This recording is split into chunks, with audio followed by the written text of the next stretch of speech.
Bonjour à tous, ravi de vous retrouver pour ce nouveau webinaire donc, qui va traiter comme thématique aujourd'hui donc les produits structurés, donc choix par défaut ou par envie. C'est devenu donc une classe d'actifs incontournable, donc on se pose toujours la question de savoir si c'est un effet de mode ou si il y a en effet donc une réalité technique, économique derrière tout ça. Et pour parler de ces sujets extrêmement complexes, en tout cas très larges, je me suis entouré de grands experts. Donc Antoine Boisset d'abord. Bonjour Antoine. Bonjour Thierry. Donc Natixis Agapan, tu vas nous dire un petit peu ce que c'est, et Sébastien Grasset, donc Salamandre pour une solution Salamandre avec Equitim sur des mandats de structurés. Donc on a deux grands spécialistes avec deux approches différentes. Alors tout d'abord, quelques mots Antoine sur Agapan Natixis, ou dans quel sens le dit-on d'ailleurs? Alors on dit Natixis Agapan, puisque Agapan Solutions fait partie de Natixis. Moi je suis parti il y a un an, je suis arrivé il y a un an chez Natixis dans le but de prendre 3 coverages, les banques privées, les conseillers en gestion de patrimoine indépendant et les brokers.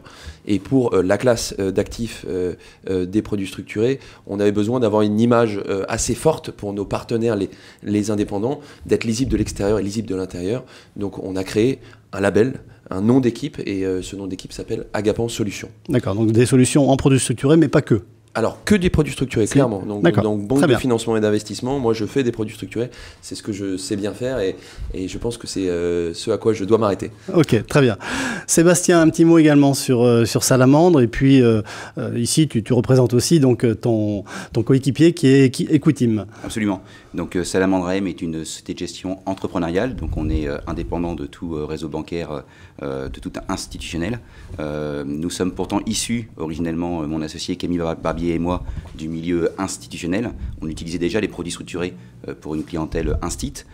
Et puis, on a voulu justement faire ce qu'on faisait pour les institutionnels au service des CGP.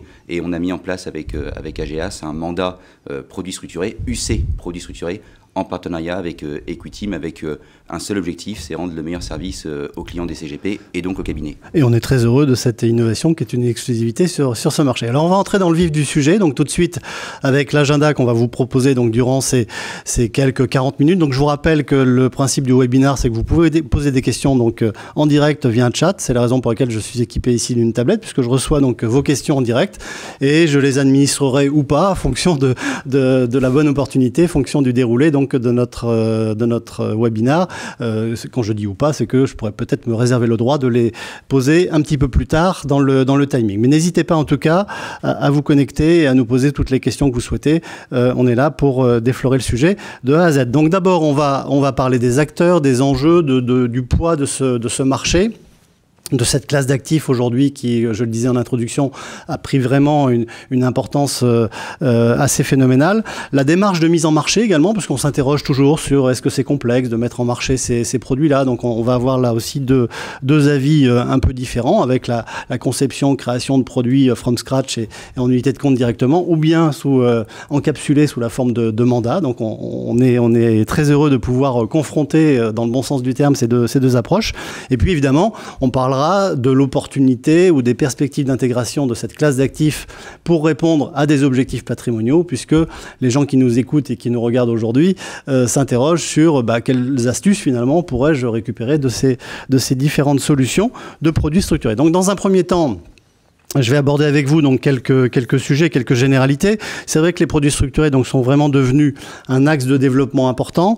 On constate aujourd'hui qu'il y a à peu près 10, 12, 15%, ça dépend évidemment, des allocations qui sont portées sur ces structurés. Est-ce que vous sentez l'un et l'autre donc justement cet élan, ce nouveau mouvement, Antoine?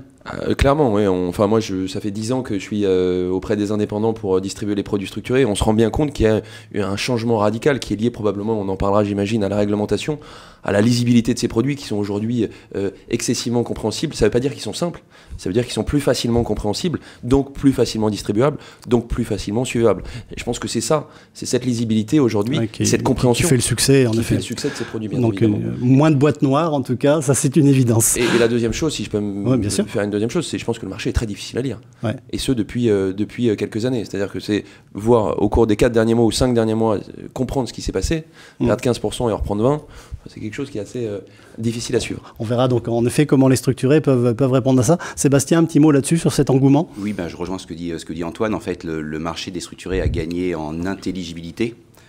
Sur un point majeur, par exemple, si on regarde les efforts qu'ont fait le régulateur sur la mise en place, par exemple, de limites à 3 mécanismes pour les produits structurés lorsque l'on fait appel public à l'épargne, approche qui est retenue également par les assureurs vie français. Donc là, on a vraiment ici une normalisation, un encadrement du nombre de mécanismes et donc finalement une simplification de ces produits, donc les rendre moins complexes, plus intelligibles, plus lisibles. Et puis une transparence aussi, on a gagné en transparence sur les frais avec l'impact positif des directives européennes. Donc un marché plus intelligible et plus transparent. Ouais. Et donc on le voit ici sur ce slide également, donc un marché qui se nourrit de volatilité. Donc Antoine, tu en parlais, donc c'est pas toujours facile de s'y retrouver dans les marchés classiques, si j'ose dire. Donc les structurés peuvent être aussi une solution. C'est vrai aussi, je pense que ça traduit véritablement l'expertise embarquée en France. On a des très bons ingénieurs financiers. Une petite anecdote là-dessus. Qui est le champion du monde en émission de produits structurés dans le monde? En émission, en rapport à la taille du pays, c'est la Corée. Enfin, ce qui est étonnant. C'est assez surprenant, mais c'est un marché qui est... je pense qu'une fois qu'on a compris ces produits, et c'est ce qu'on voit en France, et on voit la progression, je pense que ça ne s'arrêtera pas, cette progression. Il y a une véritable appétence, quand un produit est rappelé par anticipation, de se dire... Qu'est-ce qu'on fait maintenant? Et ça, c'est très intéressant. Alors, est-ce qu'on a exporté nos talents en Corée du Sud ou... Alors oui, on a tous toutes les BFI françaises ont soit des vendeurs, soit des succursales en Corée, mais c'est assez intéressant. C'est anecdotique, mais en tout cas, c'est assez marrant. Donc c'est vrai qu'aujourd'hui, on a une très grande profondeur de marché, donc on voit le nombre d'émissions, donc c'est quand même assez phénoménal, ce qui ne nous simplifie pas toujours la tâche, nous assureurs, pour savoir quels sont les produits qu'on va référencer. Mais c'est la raison pour laquelle aussi on a des process, on a des éléments ou toute une démarche de sélection qui est assez drastique. Et c'est vrai qu'on peut estimer désormais, c'est le dernier point de ce slide, que les structurés ont vraiment acquis leur lettre de noblesse désormais. Et c'est vrai que c'est devenu un incontournable de gestion d'actifs. Sébastien. C'est même devenu, si je peux ajouter un point, c'est même devenu, selon nous en tout cas, une classe d'actifs à part entière. Oui, tout à fait. Alors on en parlait également, donc il y a eu plusieurs étapes et vous les avez toutes vécues, enfin vous êtes très jeune, mais bon, néanmoins avec une belle expérience sur ce métier.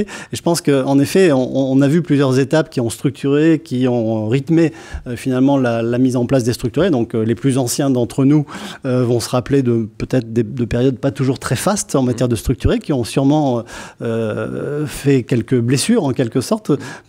Quels ont été les points saillants, au-delà de ceux qu'on évoque ici, qui ont permis véritablement qu'on change d'air en matière de structurés? Antoine, un petit commentaire là-dessus. Je reprends ce que disait Sébastien. Moi, je suis arrivé après une carrière de banquier privé pendant quelques années chez Société Générale en 2010, au moment où les produits étaient dans des situations qui étaient assez compliquées. Après la crise, les valeurs liquidatives étaient fortement impactées. On n'avait plus confiance en ces produits parce qu'on les avait vendus sans les comprendre, pour certains en tout cas.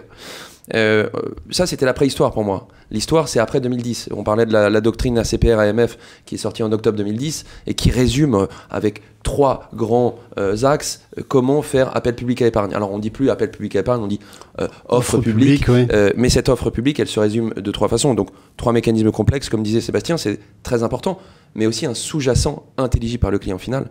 Et enfin, un marketing qui va donner l'intégralité des scénarios du produit. Donc, ça, plus MiFID 2 qui va transpariser en gros l'intégralité des frais de ces produits, c'était pour moi, à l'époque, en tout cas à post-crise, les 2 gros arguments qu'on me disait: je ne comprends pas la valeur liquidative, puisque j'ai peut-être pas compris le produit, et je ne sais pas qui gagne sa vie là-dedans. Aujourd'hui, on sait qui gagne quoi, et on comprend très exactement comment ces produits fonctionnent. Donc un renforcement de la réglementation qui a permis finalement de peut-être mieux structurer, sans jeu de mots, ce marché. Sébastien, tu es d'accord avec ça, toi qui le vois en tant que sélectionneur aussi de ces produits? Oui, absolument. Donc je m'associe entièrement à ce que vient de dire Antoine. En fait, l'AMF, notamment dans sa position 2010-05, a été très claire, et c'est quelque chose qui s'impose maintenant aux arrangeurs, aux intermédiaires de marché, et à nous, Société Gestion. Donc on a vraiment un canevas très clair sur comment diffuser des produits structurés dans le public, donc lorsqu'on fait offre de titres au public à l'épargne. Donc ça, pour moi, ça a été vraiment, j'allais dire, un point déclencheur d'un marché qui a gagné en maturité, très très clairement. Et ça a aussi permis, donc c'est vraiment une externalité positive, ça a permis aux acteurs de marché aussi de normaliser leur comportement. C'est-à-dire qu'aujourd'hui, on sait très bien que lorsqu'un produit va être traité, on va derrière avoir les étapes RIPS avec les frais ex-ante, les frais ex-post. On va même pouvoir remonter, si on le souhaite, sur retracer les coûts de couverture, connaître ce que prennent les intermédiaires. Donc, une vraie transparence sur qui gagne quoi. Ça, c'est très important. Alors justement, j'ai déjà des premières questions qui affluent, donc c'est bien, ça suscite l'intérêt. Donc très bien sur l'argent, c'est tout de suite. Ah oui, et puis là, des choses très concrètes. Donc on nous dit, voilà, le CAC 40 est très haut actuellement. Est-ce que c'est le bon moment pour investir dans un produit structuré, Sébastien ? Alors là, je vais faire une réponse de gérant. Aujourd'hui, nous, dans le cadre du mandat qu'on a construit en partenariat avec AGAS et Equitim, notre rôle, en fait, ça va être de se poser et de se dire, est-ce que c'est la bonne fenêtre pour agir? Donc effectivement, on a un CAC 40 qui a subi une belle baisse en 2018. On était, on pourra arrondir aux alentours de moins 11%, un Eurostoxx à moins 14%. Et puis là, on voit par exemple l'Eurostoxx est passé de 3000 points en fin d'année dernière à peu près 3500 points à date. Donc on a plus qu'un effet rattrapage. Donc on peut se dire effectivement, quand agir, quel est le bon moment, comment bien saisir la volatilité, comment bien saisir le point de strike, donc les niveaux de marché. Là, à date, chez Salamandre, pour l'instant, aujourd'hui, on privilégie, on aura l'occasion, je pense, d'en parler un petit peu après, des produits structurés plutôt défensifs, eu égard au niveau de marché actuel. D'accord. J'ai une autre question, excusez-moi, mais c'est du direct. Donc une autre question qui est à la fois tout le fil finalement de notre webinaire, mais qui dit pouvez-vous décrire simplement ce qu'est un produit structuré? Antoine, c'est pas simple comme question. Merci on a 40 minutes pour le faire, mais là il faut le faire en 30 secondes. Un produit structuré, c'est un produit qui va déformer le couple risque-rendement en fonction du profil de l'investisseur. Plus on va souhaiter avoir de performance, moins on va avoir de protection. Et inversement, c'est une question de probabilité. Plus j'ai de chances de réaliser un événement, moins je vais rémunérer cet événement. Et inversement. Donc si certains de nos clients nous demandent des produits 100% capital garanti, aujourd'hui, je ne pense pas que ce soit excessivement simple au vu des taux. En revanche, de mettre une protection avec un coupon qui sera largement supérieur à celui qu'on peut avoir de façon naturelle, on va dire, dans le marché, c'est ça. Donc, pour moi, c'est vraiment un produit qui va, en fonction du profil de l'investisseur, s'adapter. Et c'est ça. Je pense qu'on a les seuls produits, on a la seule matière première qui nous permet justement de coller au mieux au profil de l'investisseur. Alors, quand on décortique quand même un petit peu les produits, est-ce que c'est pas assimilable à des produits à coussin comme on les connaissait? Sébastien, un petit mot là-dessus. On le voit sur le slide, mais bon. Je pense c'est une question à double tranchant, parce qu'en fait, les produits à coussin, les produits CPPI ont eu plutôt mauvaise presse. Donc il y a eu pas mal de sujets pas mal d'abus, notamment en la matière.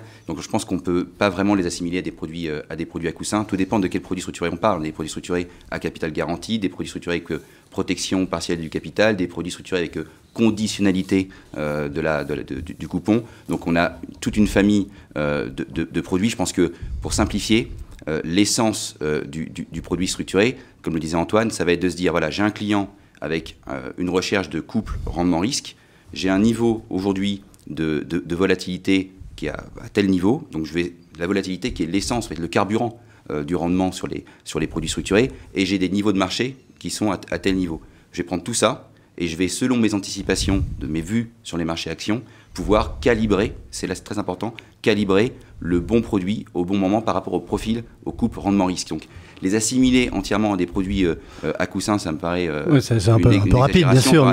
Mais en tout cas, ça peut s'en rapprocher à certains égards. Alors, on va jouer en fait une forme de calibration de la barrière coupon, de la barrière capitale. On peut se rapprocher un petit peu en cela des produits à coussin, tout en s'en éloignant quand même fondamentalement. Le produit à coussin, enfin, je m'inscris complètement différemment dans la réponse, c'est-à-dire qu'un produit à coussin n'a rien à voir avec les produits actuels. C'est-à-dire qu'on est c'est souvent assimilé quand on produit à coussin venait se monétiser à cause de l'effet CPPI à partir du moment où on touchait la barrière de protection qui était explicite. Aujourd'hui, quand on va chercher la barrière, même en cours de vie du produit, il ne se passe rien. Il n'y a pas de désactivation du produit. C'est ça le plus important. D'accord. Donc c'est vraiment la grande différence. Très intéressant. Alors j'ai une autre question que je traduis un petit peu différemment, mais grosso modo, le risque ou le positionnement d'un produit structuré à capital garanti 100% par rapport à un fonds en euros. Antoine, je te laisse la parole là-dessus. Alors, ça cohabite ou ça se remplace? Rien ne remplace le fonds euro.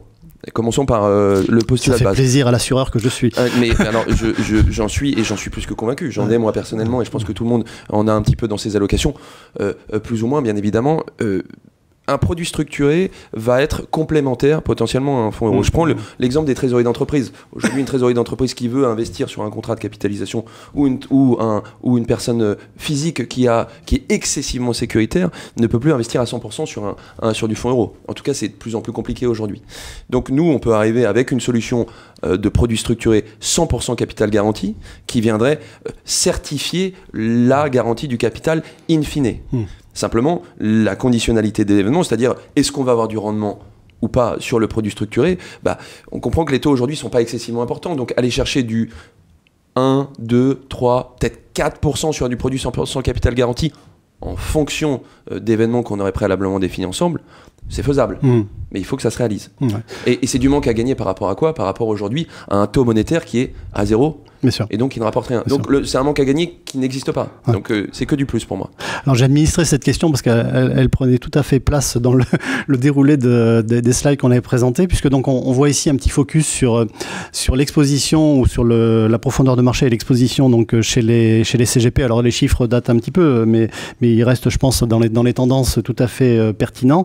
Donc il y a quand même 2 milliards d'euros qui sont réalisés sur les structurés en assurance vie. Donc c'est quand même une grosse part une enveloppe réceptacle importante, et on voit également qu'il y a beaucoup de ce qu'on appelle des roll-up.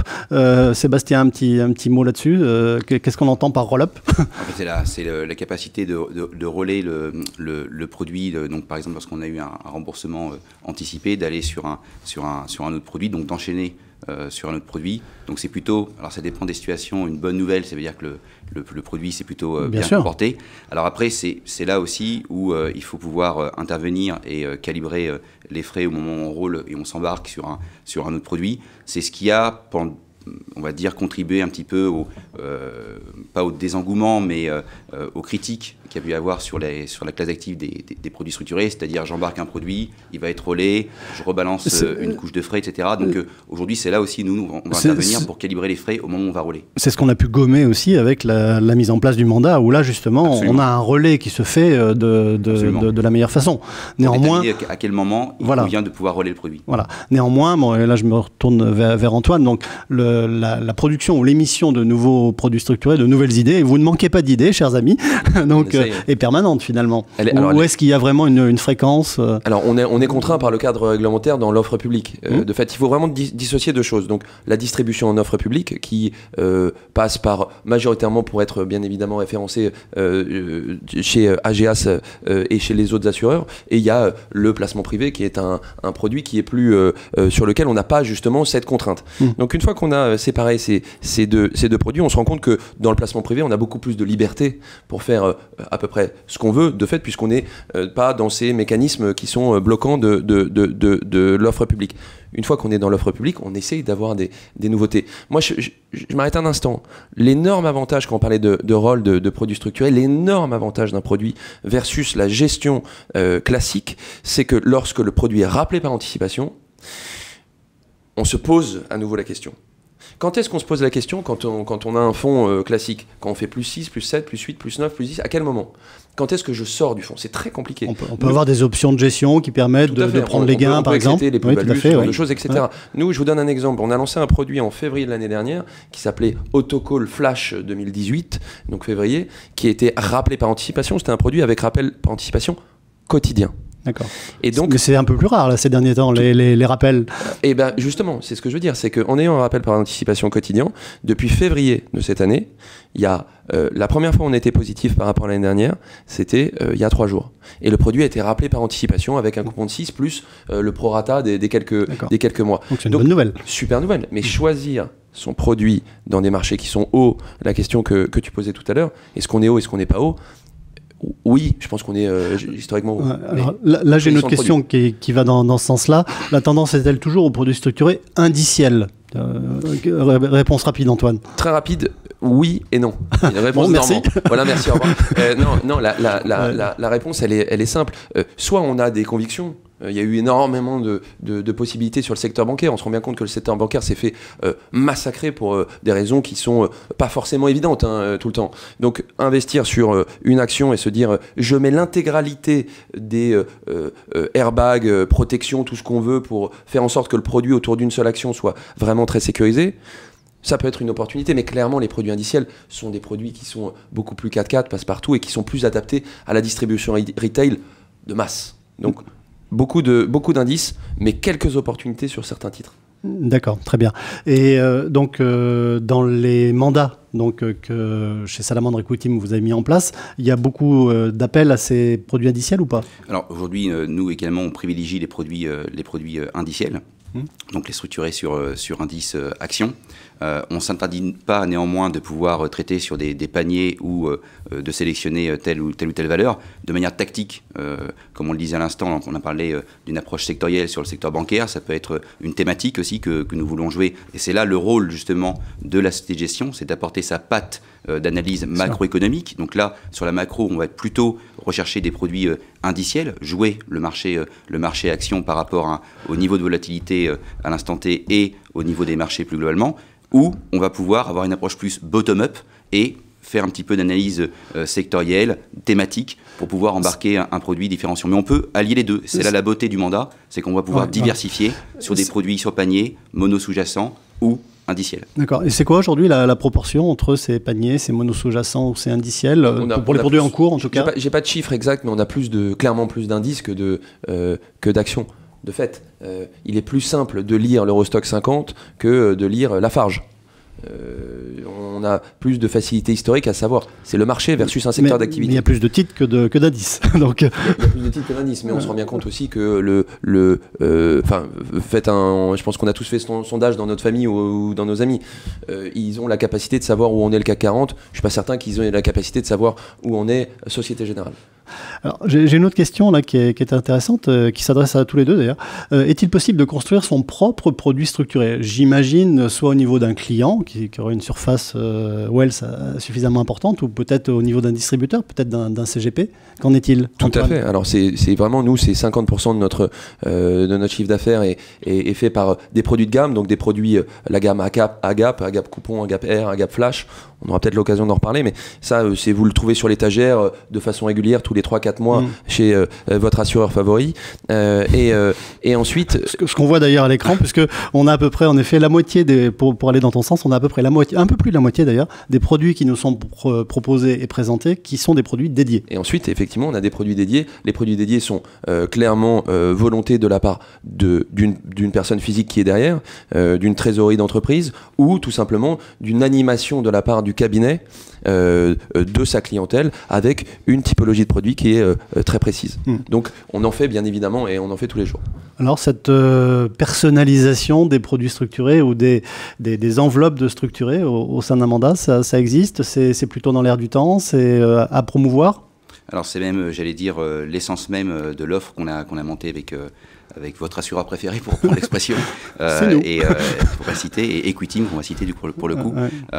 C'est-à-dire de pouvoir non pas avoir une approche industrialisée. Donc on va pouvoir mettre en place des mandats qui vont correspondre déjà à l'ADN, au cahier des charges fixé par le cabinet qui va nous confier sa clientèle, ou une partie à tout le moins de sa clientèle. Et puis on va pouvoir ensuite être davantage encore sur mesure, c'est-à-dire prendre des contraintes de Monsieur Dupont, de Madame Durand, pour dire voilà, selon son profil patrimonial, on va plutôt privilégier telle ou telle typologie de produits, être plutôt risk-taker, moins risk-taker. Donc on va vraiment avoir une approche sur mesure, très loin des approches industrielles. Et en cela, on va pouvoir du coup interroger les différentes banques. On va dire qu'il y a une dizaine de banques qui trustent le marché aujourd'hui sur les structurés. On travaille également avec Natixis. On va pouvoir les mettre en concurrence pour rechercher dans une approche, comme le dit le régulateur, de best selection, le meilleur produit par rapport au cahier des charges et à nos vues de marché. Alors, est-ce qu'on peut expliquer un petit peu comment ça se passe? On va peut-être rester avec toi, Sébastien, quand justement ces idées, elles viennent un petit peu de partout, des ingénieurs bien sûr, mais également donc des observations de marché. Et donc, ça se construit en chambre et ensuite c'est soumis à qui? C'est proposé à qui? Enfin, nous, on voit bien qu'on a ces afflux de demandes, mais comment tout ça s'organise-t-il? Alors, je vais parler déjà au niveau du mandat de gestion que nous avons construit. Donc, en fait, c'est une partition, j'allais dire, à 6 mains. Donc, tout vient du terrain, c'est la base. Donc, le cabinet qui nous a fait confiance et qui va, comme je l'ai indiqué, définir avec nous la typologie de produits qu'on va pouvoir utiliser dans le cadre qu'on a préalablement déterminé avec AGEAS. Mais le terrain, ils veulent tout en même temps et tout en un, c'est-à-dire ils veulent du rendement, ils veulent de la garantie, ils veulent de la protection, ils veulent tout ça, et pas de frais. C'est là que nous intervenons, c'est tout l'intérêt de passer par un gérant sous mandat, c'est qu'on va pouvoir justement discuter, travailler main dans la main avec le cabinet et lui dire, par exemple, si on se situe à date, là on en parlait un petit peu, aujourd'hui on est sur une volatilité qui est au plus bas à peu près depuis 5 ans, je schématise, hein, on a un V2X à 11, donc aujourd'hui on voit bien qu'on n'est pas dans la meilleure fenêtre de tir pour intervenir sur le marché des produits structurés. Alors je ne pourrais peut-être pas le dire en séance, mais c'est une réalité de marché. Donc après, on peut avoir des contraintes, des clients qui ont besoin d'agir. Donc à nous, en tant que gérant sous mandat, dans ce contexte de marché qui n'est pas le plus favorable à date, hein, ça évolue, c'est le propre du marché, de se dire quel est néanmoins le bon produit à cet instant. Comment est-ce qu'on va le calibrer? On parlait d'approche sur mesure, de prise en compte du profil risque-rendement. Donc ça va être le travail de Salamandre avec le cabinet CGP. Et derrière, on va définir ce cahier des charges et le soumettre à Equiteam pour rechercher le meilleur produit correspondant à ce cahier des charges. Donc ça, effectivement, dans le cas du mandat, mais justement, est-ce que le CGP a encore son rôle en matière d'amalgame, d'agrégat de différents produits, y compris évidemment les produits structurés, et est-ce que là aussi, il peut vraiment faire son marché aujourd'hui avec une profondeur de marché suffisante? Alors, il y a juste je voudrais rebondir sur une chose.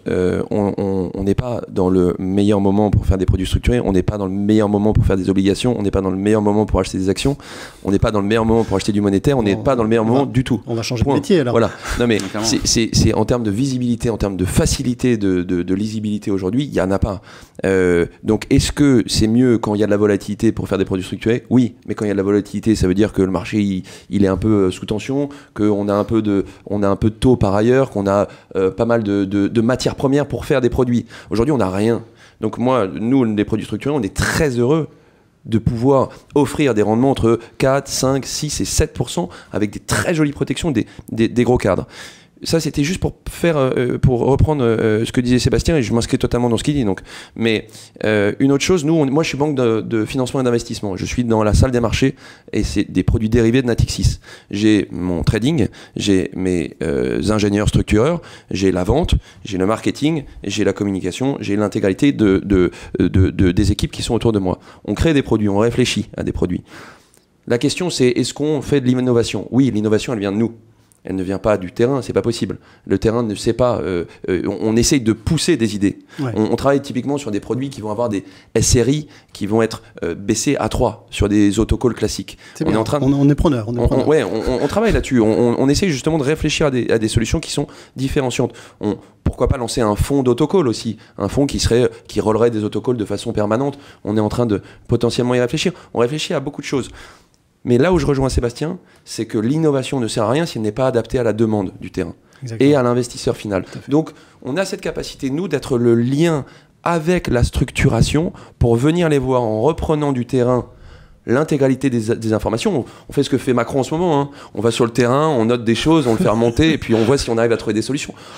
C'est le cahier des doléances, tout simplement. Et on essaye de trouver des solutions. On essaie d'être aussi plus réactif que nos politiques. On essaye aussi, ouais. En prenant pas que les doléances et en utilisant le cahier des charges, mais je te rejoins à 100%. Exactement. Et très modestement, en ce qui nous concerne, nous essayons aussi d'apporter notre pierre à l'édifice, de contribuer justement à cette réflexion en faisant ces remontées terrain. Et je tenais à vous féliciter d'ailleurs pour ce beau partenariat. c'est agréable de voir que les choses bougent et c'est une excellente chose. Bon, on essaye d'être non seulement en phase avec le marché, mais aussi d'anticiper un petit peu les attentes de nos partenaires. Alors justement, parlons partenaires, mais parlons aussi clients finaux, parce que quelque part, il y a des clients qui restent le centre névralgique de toute cette instrumentalisation, en quelque sorte. À quelle catégorie, c'est une question qui m'est posée ici, mais elle est très bien à me poser, donc je la reprends telle que. À quelle catégorie d'investisseurs s'adressent les produits structurés? Sébastien? Alors, tu vas me dire à tout le monde. Pas tout à fait. Vaste question. Donc, Antoine le disait très bien à l'instant. Aujourd'hui, on peut très bien calibrer des produits défensifs qui vont être adaptés au marché, donc répondre plutôt à des profils de risque. On parlait de SRI 3, donc plutôt patrimoniaux. Donc, on peut arriver à monter des produits structurés à visée patrimoniale. On peut les calibrer aux besoins patrimoniaux d'un client. Après, j'allais dire, on est en allocation d'actifs. Le produit structuré est une classe d'actifs. Ce n'est pas la seule. Aujourd'hui, chez Salamandre, nous produisons des allocations globales. On va recourir à des EPCVM, donc avoir plutôt une approche à ce moment-là plutôt directionnelle. On va pouvoir calibrer des choses sur des produits sur mesure. C'est l'intérêt de la classe d'actifs des produits structurés. Donc il faut aujourd'hui, on parlait du fonds euro. Aujourd'hui, une allocation, c'est une alchimie. Alors, pas si complexe que ça, finalement, mais il faut partir du besoin terrain. Donc, est-ce que les structurés pourraient s'avérer, j'allais dire, pour reformuler un peu la question, inadaptés à des clients, parce que souvent les structurés sont calibrés à des niveaux SRI 5, SRI 6, eu égard aux anticipations de vol, de coûts de rendement risque sur les produits. Donc, c'est pas une fin en soi. On peut trouver des produits calibrés avec un niveau de SRRI plus bas. Donc, il n'y a pas vraiment de réponse parfaite. En revanche, une chose est sûre, c'est que aujourd'hui, nous, chez Salamandre, on précise bien nos cabinets partenaires, et je pense qu'ils n'ont pas besoin vraiment qu'on leur précise d'ailleurs, le structuré n'est qu'une brique dans une allocation. Ça doit s'inscrire dans un cadre plus global. Si on prend juste le schéma qu'on a monté avec AGEAS, on a monté les choses de manière très simple. On a un silo qui est le fonds euro d'AGEAS et un silo qui est l'UC structuré, où là on va aller rechercher soit des profils de performance, soit des profils de rendement, selon les situations de marché, et on va avoir à côté le profil sécuritaire fonds euro. Et on va jouer sur les deux silos de manière flexible. Alors, une question un peu similaire à Antoine, mais que je vais quand même enrichir, on va dire. On parlait à quelle catégorie d'investisseurs s'adresse-t-on, mais peut-être également à quel objectif patrimoniaux peut-on répondre avec les structurés? On peut répondre à un objectif patrimonial, c'est un objectif de vie, quelque part. C'est de dire, je veux dans X années financer ma retraite, payer l'étude des petits, etc., etc. Donc, le produit structuré, il va être parfaitement intégré dans ces différents objectifs patrimoniaux. La question, c'est, il faut se laisser le temps. Et ça, c'est très important lorsqu'on part sur des produits qui ont des capacités d'être appelés par anticipation, puisque c'est ça, on parlait de rôle, on parlait de... Je prenais l'exemple d'autocall flash, pardon, j'ai un petit bug. Autocall flash février qui était remboursé par anticipation cette semaine. S'il n'est pas remboursé, il part jusqu'à 10 ans.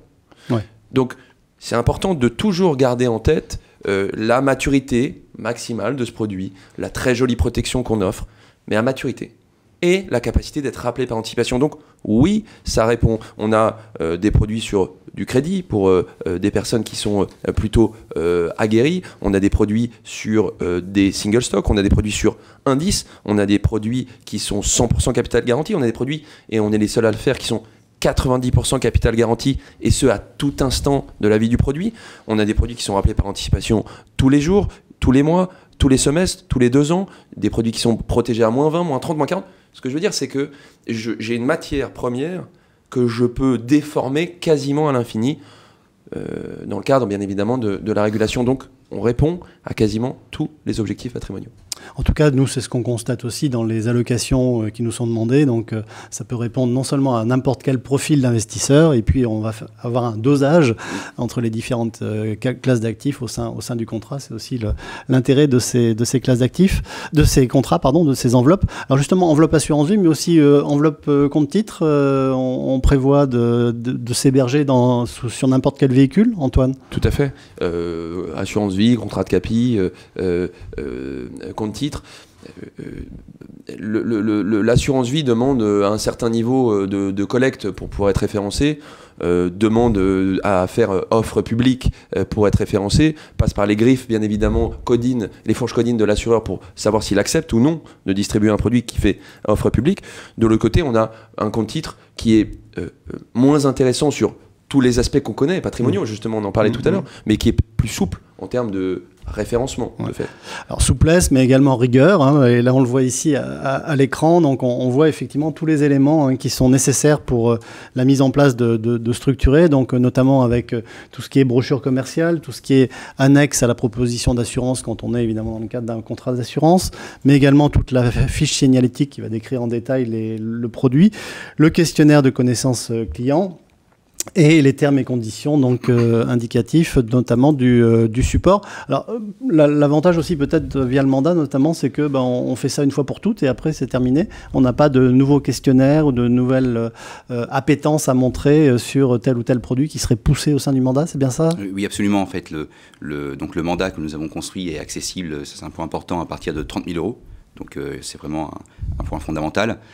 Il permet de pouvoir intervenir sur différentes typologies de produits structurés de manière diversifiée et de jouer justement avec ces Legos que sont les produits structurés et de calibrer au mieux le produit par rapport au cahier des charges qui nous est confié par le cabinet.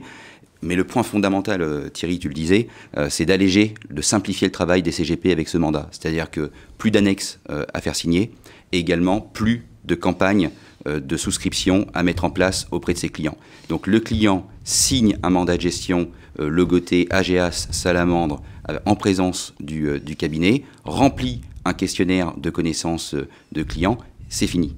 Ensuite, nous intervenons et nous allégeons substantiellement la charge de travail des cabinets qui peuvent ainsi se concentrer sur l'accompagnement de leurs clients, l'ingénierie patrimoniale, tout en restant en lien avec eux, c'est important. On ne coupe pas le lien entre le cabinet et son client. En effet, c'est une innovation, je pense, intéressante à laquelle on est assez attaché. Antoine, justement, toi aussi, de l'innovation, tu n'en manques pas. Donc, comment tu essayes de faciliter, j'allais dire, la tâche en matière justement de questionnaires, etc. Bon, on a déjà beaucoup travaillé ensemble aussi sur l'allègement de ces différents questionnaires, mais ça reste incontournable.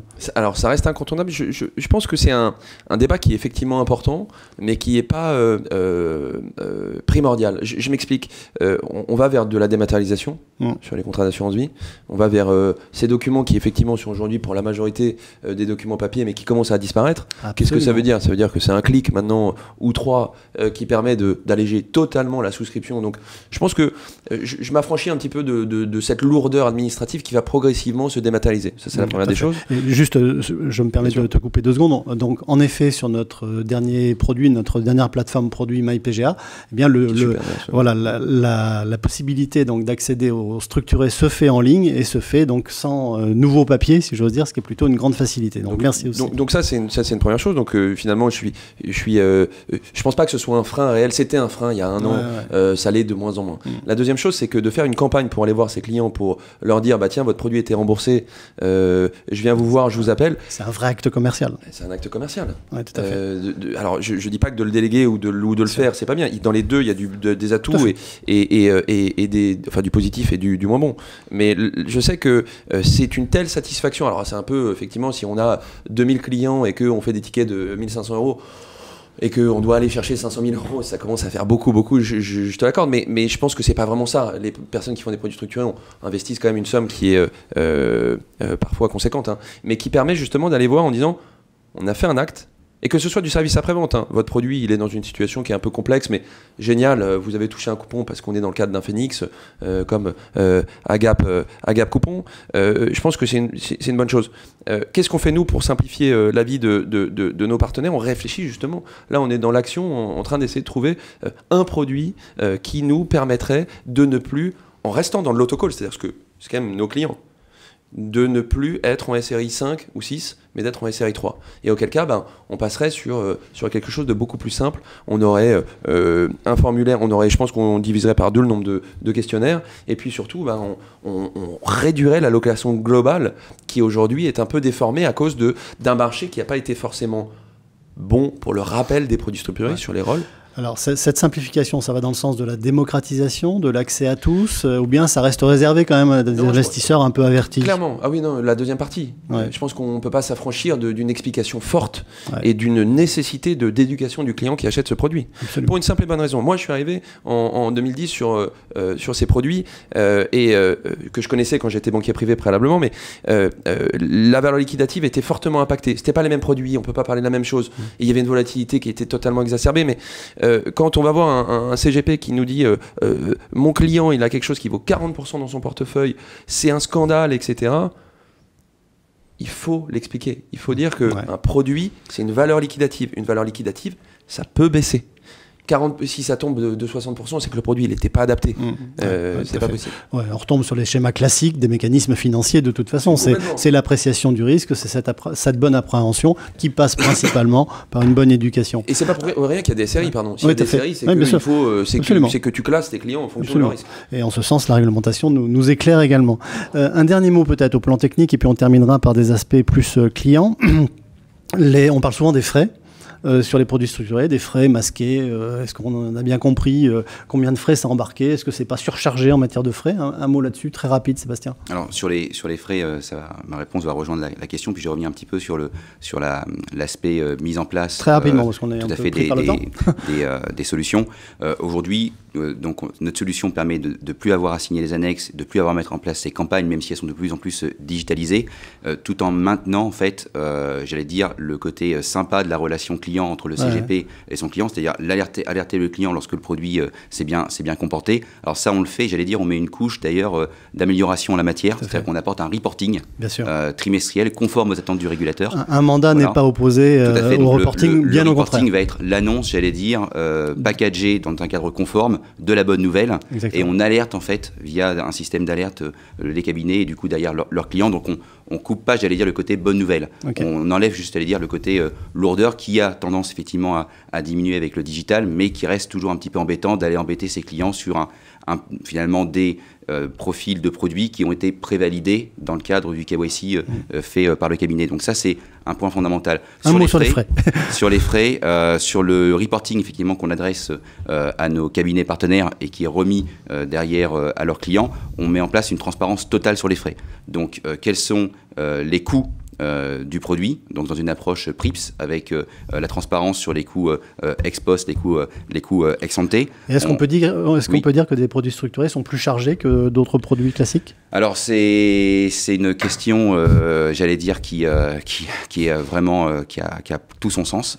Aujourd'hui, comme je l'indiquais, il y a une normalisation des acteurs sur le niveau de chargement des produits. Les abus qu'on a pu constater à une époque qui est maintenant bien révolue ne sont plus de mise. Et nous-mêmes, nous régulons également la sélection des produits en fonction des frais embarqués. Nous avons aussi de notre côté permis, alors on parlait de frais, il y a également les frais pris par les cabinets partenaires, donc ce qu'on appelle les commissions upfront, que nous permettons encore à travers le mandat de gestion, c'est-à-dire que notre mandat permet encore aux partenaires de continuer à être rémunérés dans un cadre conforme à DDA.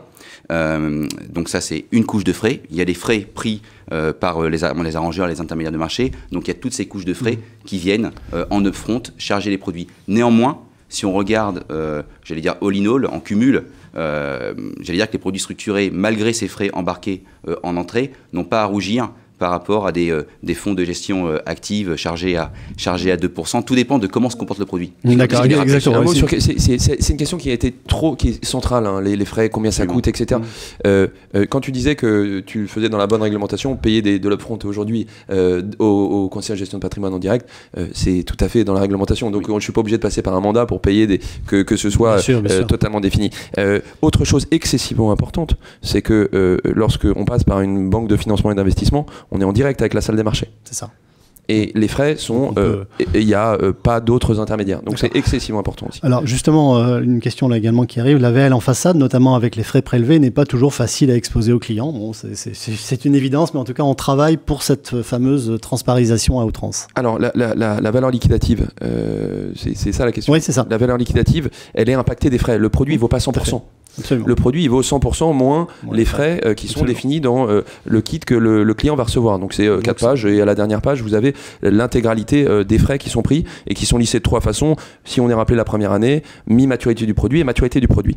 Donc ça, c'est excessivement, on sait combien on a dans le produit. Et lorsque, d'ailleurs, on divise par 10 ans les frais qui sont pris initialement dans le produit, on s'aperçoit qu'on est très très loin de certains fonds qui sont entre 1 et 1,5% par an. On est plutôt aux alentours de 50 centimes, voire 40 centimes, voire 30 centimes pour certains fonds. Donc, si le produit vit toute sa vie, oui, ils sont moins chargés. Si le produit vit 1 an, tout le monde est content. Le client, il a touché son coupon, le CGP a été payé et le distributeur aussi. Alors, juste un point, je rejoins sur la comparaison, puisque je m'associe à 100% sur la comparaison entre gestion active et produits structurés. Notamment si on prend sur un horizon de 10 ans, je pense que les produits structurés n'ont pas à rougir en matière de frais appliqués upfront. La comparaison serait à mon avis encore plus judicieuse si on le faisait avec les fonds de gestion passive, avec les ETF, où là effectivement on est plus comparable avec un structuré, si je devais vraiment faire une comparaison. Tout à fait. Mais j'opposerais d'un côté l'ETF qui va jouer la directionnalité sur la classe actif, du structuré qui va permettre justement de calibrer par rapport aux anticipations. Et les niveaux de frais doivent être à peu près équivalents sur 10 ans. Ils sont plus comparables. C'est une analyse en effet qui est intéressante, qu'on pourra mener un petit peu plus avant. Dernière question, mais qui est plus sous forme de proposition. Chacun, l'un et l'autre, avec les formules que vous proposez. Si on devait retenir 2 ou 3 bénéfices clients dans les solutions que tu proposes aujourd'hui ou que tu vas bientôt nous proposer, quels seraient les éléments vraiment à mettre en avant ? Les éléments à mettre en avant sont... Côté client. Côté client sont... On essaie de limiter au maximum l'angoisse de la date de constatation unique qui était annuelle jusqu'à il y a très peu de temps et qui, nous, on essaie justement de casser cette date en multipliant le nombre de dates. On a 3 produits, on en a en étagère. On a Agap Coupon qui est un produit, un Phoenix, donc de distribution de coupons, et ça c'est tous les trimestres, on va distribuer des coupons jusqu'à un certain niveau. Donc je pense que c'est un produit qui est très adapté au niveau actuel. On risque de baisser, je ne sais pas quand, mais si ça baisse, jusqu'à moins 20%, on va toucher des coupons intéressants. On a un produit qui a des dates de constatation quotidiennes, Agap Flash, et ça, on a vu l'intérêt.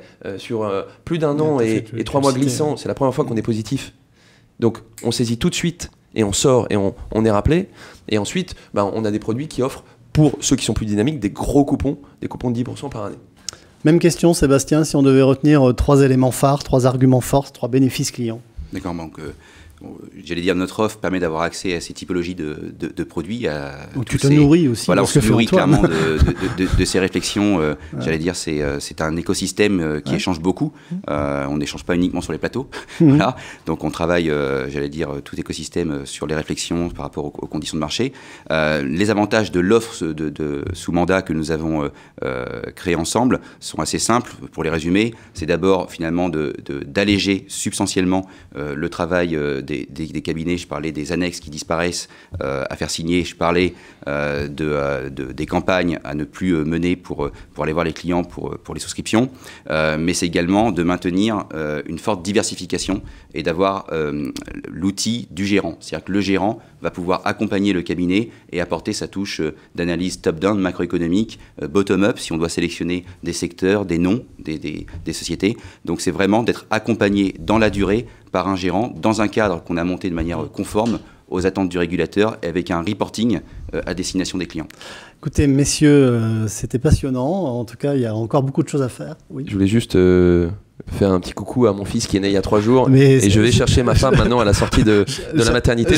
J'allais terminer par cela. Bienvenue à Victor.